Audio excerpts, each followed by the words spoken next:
We intended it to be really.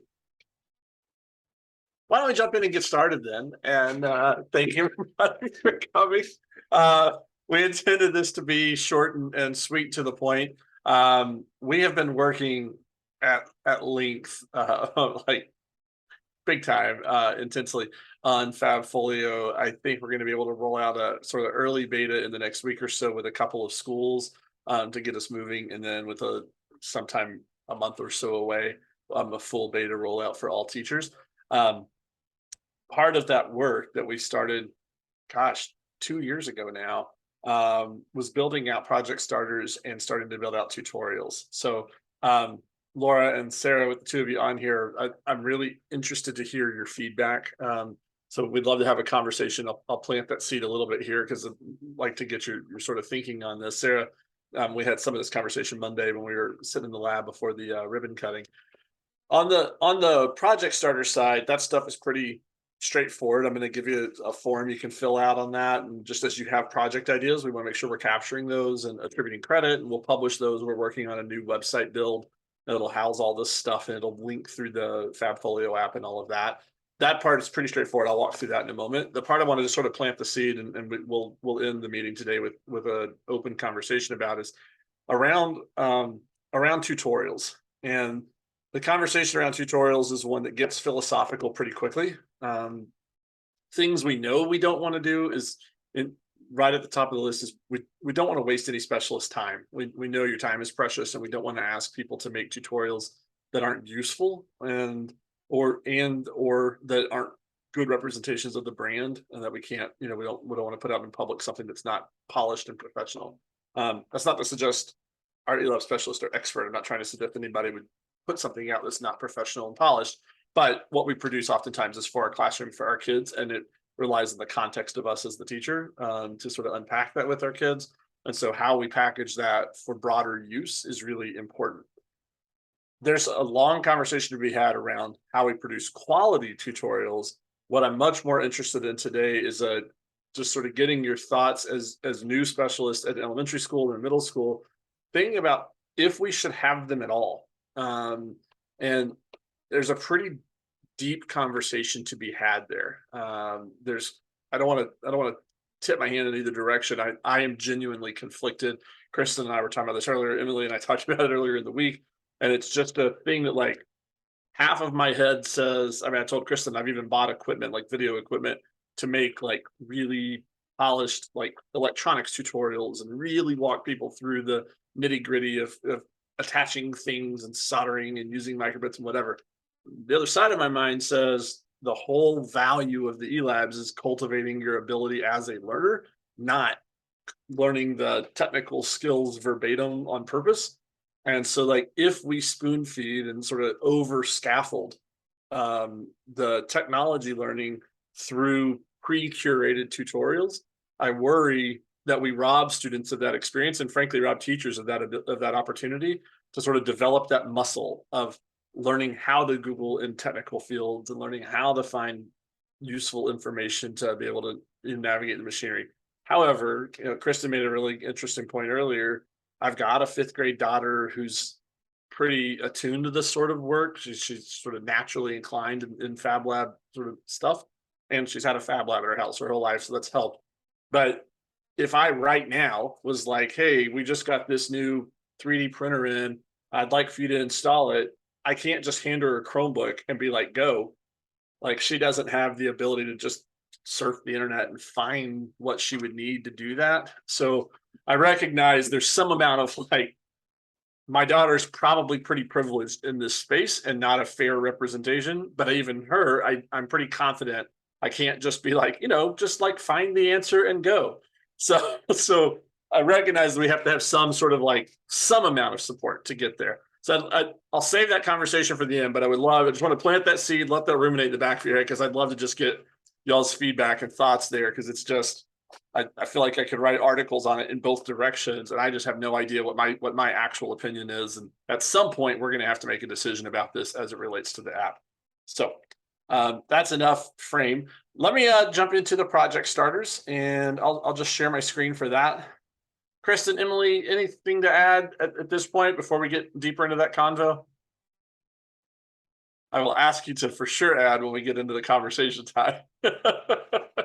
um, okay, so the project starters in FabFolio are um, are intended to be one page, like projects, design challenges, essentially like they're teacher documents intended to give teachers a here's a project you could do, here's the equipment you could use, here's how it might align, here's skills that the students could cultivate while they're using it. It's as close to a curriculum as we ever want to get. We want to be really careful to never turn this into a scripted curriculum, but we do recognize there's a need to be like, especially for new teachers in the labs, you got a lot just setting up the equipment and figuring out your rules and routines and procedures in the lab, just how to safely navigate and use the stuff. You don't have a ton of time to be coming up with creative projects and such like that. So we've got a bank of these already, but we would love to have like 1,000, and I think we've got about 15 or 20 now. But when you look inside of them, this is what we're producing. So it comes up with hopefully, can y'all see that okay? Great. So it pops up, just gives you a quick example or a quick objective, the supplies that you would need to be able to do this, a rough idea of like, what do you need to do to set up ahead of time and how long might this take? Then we get into a semi-structured, like recommended amounts of time, the stage, setting the stage and safety. This is a elementary school, like a second or third grade 3D pen tower around literacy lesson on Rapunzel. Some review and prepare material for the teacher again. So this is intended, like I said, this is a teacher facing document intended to give the teacher sort of, I don't know what to do, but I've got these 3D pens. What do I do? And this is a way to integrate 3D pens through the lab with the students that you have. And so we try to follow this sort of basic structure: set up safety, review and prepare, time to make. It's like what do you do when you're actually making the project? And then some sort of that shouldn't say matrix, that should just say showcase, some sort of showcase at the end, to sort of give the students an opportunity to show their learning, obviously pulling from PBL kind of work. Then the second page, or the back of the page, we get into the age range of differentiation. So what are the ideal age ranges? How might we differentiate this across different abilities and age groups? What are the extensions of this? How might I take this from a third grade lesson and use this in middle school or in fifth grade or in 10th grade? And then we start to map to the learning and we get into some facilitation stems. I gloss over the mapping the learning and the facilitation stems because what we've built out is, and I'll drop this link in the chat. You don't need to wait for me to give this to you. Let's see here. I don't know how to chat while I'm sharing. There it is. So we've got for you a shared folder, which will take you, it should take you to here. Here. I think that took you to project starters and tutorials. Is that right? Great. So if you go into project starters, you'll see three things. The folder has those project starter examples I was just sharing. There's a project starter template to give you a rough sense of like, okay, that's what this stuff is, what it's going to ultimately look like. And then if you come in here, you can click this and it'll take you to the submission side of this form where, excuse me, this is what we'd like for you to do. So if you're interested, if you, as you think up, dream up projects and come up with ideas, if you could fill out this form throughout the year, and we'll send this to all lab specialists, but this isn't the first time we've done this, and you can see we've only had a little bit of a response. So if you could fill this out as you have interesting ideas, we're happy to take care of like putting it into a polished form and getting it to fit inside that template, sort of cleaning it up in that way. But we all are unique and have interesting like new projects and interesting insights. So we want to give you an opportunity to contribute to that. If I build them all, I can tell you they're all going to have a particular flavor, and we miss out on a lot of the diversity and sort of breadth of our group. The one thing we definitely would like to have from is if you can get us a cover image that's representative of your project, that'd be great. But the rest of it just flows exactly once you get to objective. The rest of this is pulling directly in order from those project starters that I was showing. So when you're looking at the project starters, it's pulling directly from this sort of left to right, first page to second page. So you can reference that as you need to and as you fill these out. Kristen and I wrote several of these a few years ago for some libraries in Italy, in Germany. And my experience was like the first one I wrote took me probably 2 hours. It's just I kept having to think of stuff. by the fifth one, it was like 15 minutes. You just started pumping them out as you could go. So you just sort of fill the form out and submit it. You can submit as many as you need to, and you can reference those other project starters that are in that form. So you can have a sense of like what we're talking about. So any questions on the project starters, comments, thoughts, ways that can make this easier or better? Would you be open to the project starters being more open-ended, where the final product could look like a lot of different things that potentially have the potential for it could have been used, like done with a 3D printer, or it could end up being a project that's a laser cutter, as long as you just list like these are the different equipment that could be used for this project? Definitely. So the one I gave, the one example I was calling out was like tool specific, but like we've done one for the Maker Arcade that really the only thing you had to use was microbit Arduino, and otherwise, if you're at the Fab Institute, you saw a wide range of arcade projects that came out from all different tools. So yes, I would love to have them more open than not, as much as possible. Okay, so definitely could be like problem based, where it's like the starter is a problem. Okay. Yes, definitely. Yes, would love that. Kristen, you got any thoughts there? Oh, hey, I was just going to say, Sarah, will you refresh your screen, see if I got you in there? Because I don't think we've spent time adding all the new specialists to this lab folder. So it's possible that folks don't have access. You know what I mean? Yeah. So see if it works now. Okay, good. And then I lost my train of thought. I did have a thought about other project starters. I was just going to say, if something in the form doesn't make sense, just write what you think makes sense, because we can change the little subtitles, and you'll notice when you look through them, some of them are a little bit different. Like especially when you get to the second page, some of them are age range, but then some of them have something that looks a little more like a rubric. So they don't all have to be exactly the same. It just made sense to start with a template. So if it's not fitting exactly, you can write comments and do some stuff in there. Don't think it has to be lockstep at all. Yes, thank you, Kristen. That's exactly right. If I'm planning projects that are really like jumping from the curriculum, and that's really heavy on that part, like the science curriculum standards, am I able to, never mind. I just lost what I was going to say, and it was something about, I don't know. Never mind. Sorry, it's the end of the day for me. No problem. So there is an opportunity, there is a field for suggested content alignment. So anywhere where you could, this you might put in like fits nice in second grade math. You also might put like what the actual like NGSS standards are, or the SPIs or whatever. So however you want to do that, it would be helpful if you did not just put standard numbers, so we don't have to go back and look them up when we're putting it in the other format. So if you do put, I don't know, SPII or whatever the numbers are, 3.7.12. I have no idea what that is. You give us a title for that, that'd be great. Okay, so more of like the overarching themes and not the like specific. No, it could be specific. You could put like 3.7.12, but also tell me like whatever phases of the moon or whatever that is. Yeah. Okay. Especially if folks aren't necessarily exactly your grade level, they might be able to find their content quicker if it's more title. Yep.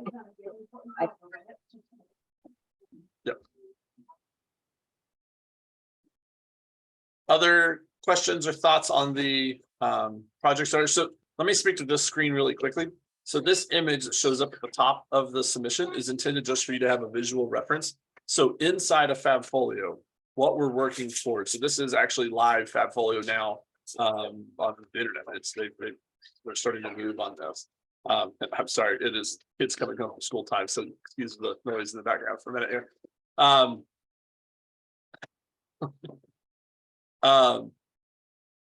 So when you go to, let's see, assignments, you can create a new assignment in here inside of FabFolio. When you do, what it does is it pulls all of the project starters automatically. They're searchable, and so you could create your own within FabFolio, but you could grab an existing project, and you'll notice when you click on these, if I click on more info, that's what it's pulling up, is that project starter. But if I clicked on Maker Arcade and I give it a due date of, let's say, the 30th, and I create that assignment, well, okay, so that's not what's going to happen. But when I create an assignment, now I don't know how to get that on the screen. There we go. When I create that assignment, it's going to assign that to my classes. And there we go. And it'll show up for the students inside of the classes. I'm sorry, they are actively working on this right now, so I could be messing them up as they do it. They called me earlier. So there we go. You'll see your classes and you'll see the assignments that get added to them from there. So the sort of assignment language is going to become pretty common within the app. So the thought here is that just being able to have this, not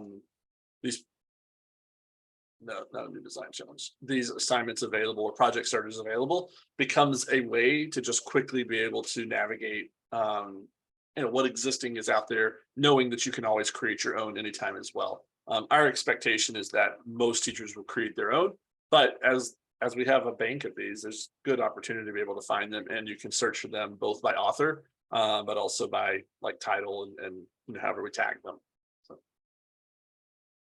Okay, that's probably enough on project starters, unless there's other questions. Sorry, I can't see the chat with myself. So if there's something, just holler. Okay, great. So on the tutorials, we don't have much to ask you to do with the tutorials. In that same folder, I'll just walk you through kind of what we're thinking. I've made a subfolder for each of the skill tree parents that link to the micro credentials for FabFolio. So that skill tree, I went ahead and made a copy so you can see the most recent version of what we're working from with the skill tree. This can be overwhelming, but I think it's really helpful as you think about how we're organizing tutorials and why the folders are what they are. So just a quick sort of walkthrough in what you're looking at here. The big, bold, all capitalized skills are the parents, and those should exactly match the folder names in the tutorials folder. So those are all parent pieces, and then the ones under here are organized top to bottom. So like physical computing intermediate comes after physical computing beginner, which is what the parent column and column B helps us do. It's automating that for the database. The description is probably the most useful piece for what we're doing with tutorials, as it describes what we're meaning by physical computing versus programming basics. So it gives you a quick example. And then if you're really interested to kind of dig into it as you think about building out tutorials, we get all the look-fors that a student will have to show when they submit evidence for a project. They've got to show all these things present in order to earn that given micro credential. So the thought is to start to build out tutorials as needed. This is where we got to have a conversation. What we would hate to have happen is for you to waste time building tutorials that aren't useful outside of your domain and then polishing them for others and it not actually being a thing that others use. So we just don't want that to happen. So our thought was, rather than starting by creating original content, we thought we'd have you come in every folder, you'll just see the same document. And the document just gives you a place to put a title and a URL link for anything that you're doing in that space. So 2D digital design may be one that you don't have much, that you haven't found much with yet, that I'll go into 3D printing. So in 3D printing, you might go, yeah, we talked about using Benchy to calibrate our 3D printers. Like there's a tutorial on that. So just anything that you find or that you use that's a web-based resource, if you'll just title it and link it, that would be great. And then additionally, we made the folder in case you have PDFs or if you're using documents or slide decks or other digital assets that you could upload, that would be useful if you have a poster on 3D printing. So we have a lot of this, we have a lot of stuff already that's been used. We'll start working to populate these folders, but we wanted to be careful to not overwhelm and just give you a starting point with like sort of a blank slate. We want to make sure this is relevant today and not overly inclusive of the last 5 years of work, if that makes sense. We were worried it was going to be overwhelming to put like, hey, we got 37 things on 3D printing, right? But just sort of starting fresh and seeing what we could build out. So what I hope you're hearing is don't feel the burden to set up your camera and spend 5 hours a week making tutorial videos. If you're using one already that like, like, man, when I show this video, every kid in my room understands how to use the vinyl cutter safely. Great. Link that video in the vinyl cutter folder. And then we did make a catch-all folder of miscellaneous. So if there's just other stuff that you're like, this is helpful, I don't know where to stick it, you're welcome to just stick it in here. Ultimately, our goal will be to take these tutorial resources and link them into the skill tree on the student side of the app. So in the student side of the app, close this here. This is the teacher side, but both of them, both the student and the teacher side, will have the skills menu. And inside of that menu, this I have to switch to dark mode or you can't see it yet. But in the skills menu, they'll be able to hover over and see what are those micro credentials. And then when they click on this, it'll take them to the look fors. And we'd love to have the tutorials and the supporting documentation linked directly to those look fors. So the idea being when a student says, I really want to earn my 3D graphic design advanced micro credential, I can see what are the criteria I have to show in order to earn that credential. And here are tutorials that are going to help me as I pursue that. So the thought is to organize the tutorials in that way so that it becomes a useful resource for students and useful in the sense that it's linked to those micro credentials that are industry certification aligned through FabFolio. That's a lot of talking. I was trying to give you a little bit of context there, but ultimately what we're looking for is just, like I said, if you can just add titles and paste URLs into the places where they make sense, and then add any other digital assets, PDFs, Google Slides, PowerPoints, whatever you have into the appropriate folders, that would be great. Feel free to name those assets.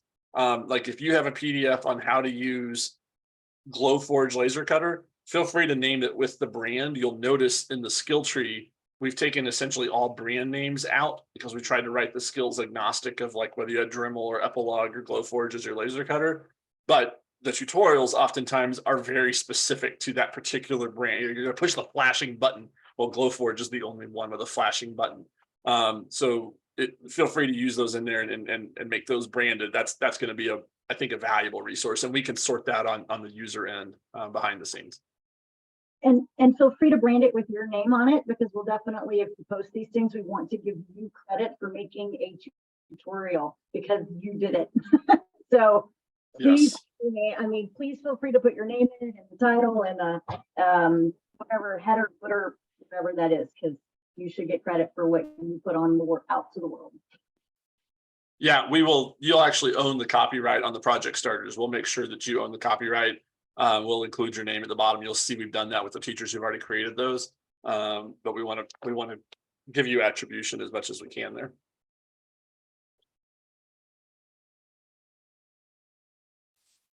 So you all have a ton to do. I hope that what you're doing with your kids matters way more than how many of these things you can stick in here. If you come up with a great project, we'd love for you to share that with others, but please don't feel pressured like we're checking this going, I can't believe Sarah didn't add 5 project starters. We're not doing that. Just when you have a great idea, throw it in there. If you find a great tutorial, take a minute and throw it in, but don't feel any pressure to do this. We've got some bandwidth on our end to keep pushing here, but we just want to make sure there's a place, an opportunity for you to give input.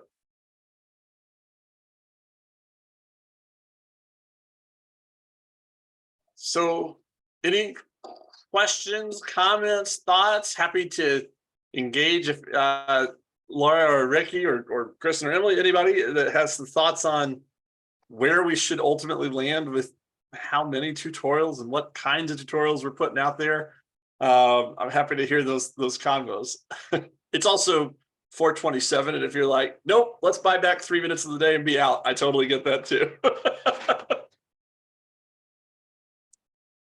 One thing I will say is when we had our half-day PD and I did training on the vinyl cutter with Emily, that was super helpful because I didn't know that piece of equipment.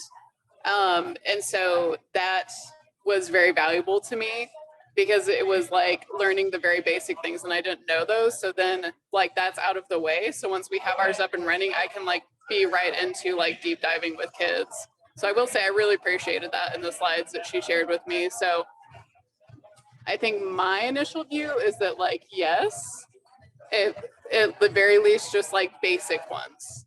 you know, just to like get people up and running with a piece of equipment they've never used before. I think that's where Kristen was going earlier too, is as much as we can make like at a minimum sort of basic